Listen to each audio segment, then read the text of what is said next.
Is the Sony a7 III camera still good whenever you watch this video? Well, everyone has different needs and there is no yes or no answer. Are you a photographer? Or probably a videographer? Or just a vlogger?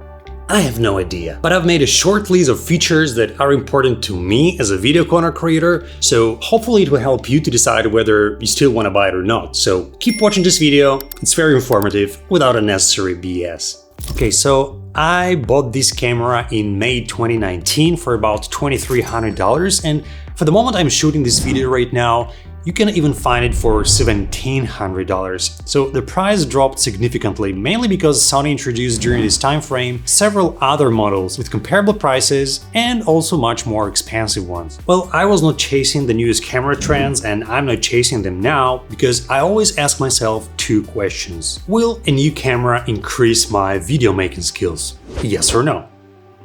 No. Is it a need or a want? In most cases it is a want, so I'm still stuck with Sony a7 III camera, although I could afford the newer one. But the first fundamental question that you need to ask yourself is what you will need this camera for. I ask myself this question, and here is my response. I was just starting my YouTube channel back in 2019, and obviously my main goal was to have a great camera for B-roll shots and talking head videos.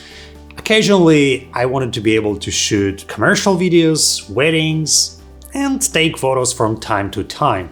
But taking photos, to be honest, was never my decision-making point, despite the fact that this camera has an amazing full-frame 24.2 megapixel sensor. And after about 5 years of doing everything I've just mentioned, I've never had any problems with any of those activities. Let's take a talking head videos like this one. There's just one thing that irritates me: lack of a proper flip screen. I can see myself using just a camera, but I have to connect it to my phone or tablet via Wi-Fi or to a computer through cable to see my face. So that is a bummer for vloggers who are walking with a camera and cannot see how they look in the frame. But if you're doing mostly stationary talking head videos, it's not a problem to connect your camera to some external monitor. Moreover, this camera has an extremely reliable autofocus with over 693 face detection autofocus points. It's so good that I really don't need to check whether I am in the focus or not, because I'm confident that I am in the focus, and that's a great advantage of this camera. Then B-roll videos.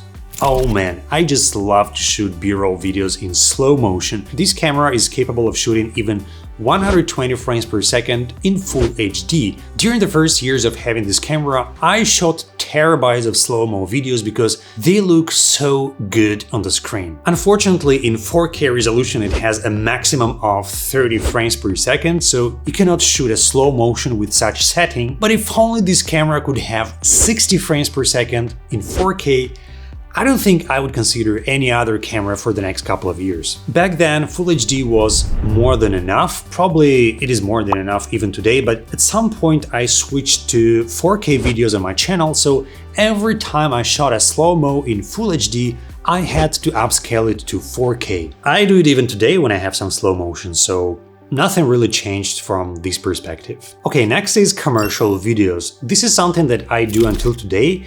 And regardless whether I shoot some scripted videos or corporate talking heads, this camera is more than enough. It's great in low light because of its great sensor. Most of the material I shoot in 4K, then a bit of B-roll shots in 60 frames per second, upscaled afterwards to 4K.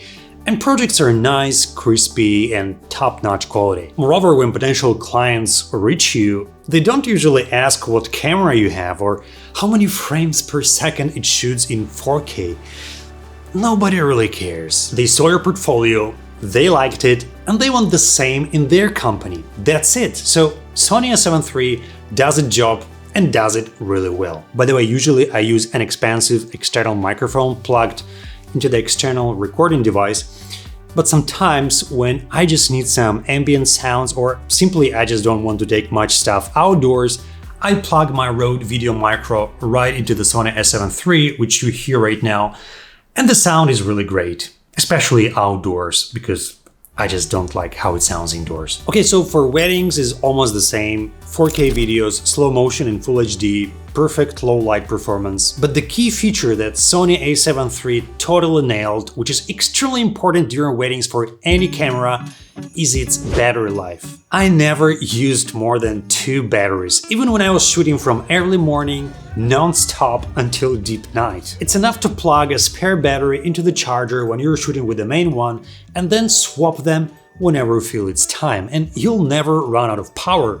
I never did. NP-FZ100 battery with a capacity of 2280 mAh is a monster, believe me.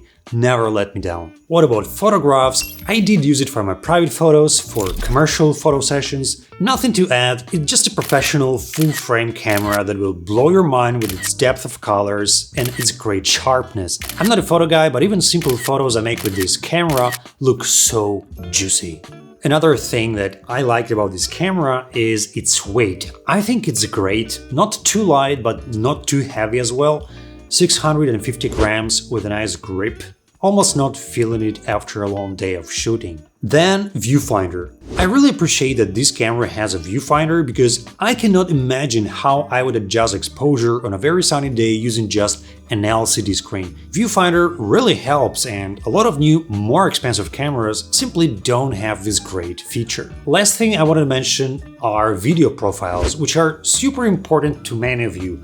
Probably not so important to me, but I know that this is the topic that appears as a weak point for the cameras like the one we're talking about today, which is an 8-bit camera versus some 10-bit cameras which have a much greater dynamic range. Yes, that gives you a lot more control over shadows, colors, exposure, and ultimately your video will look much better.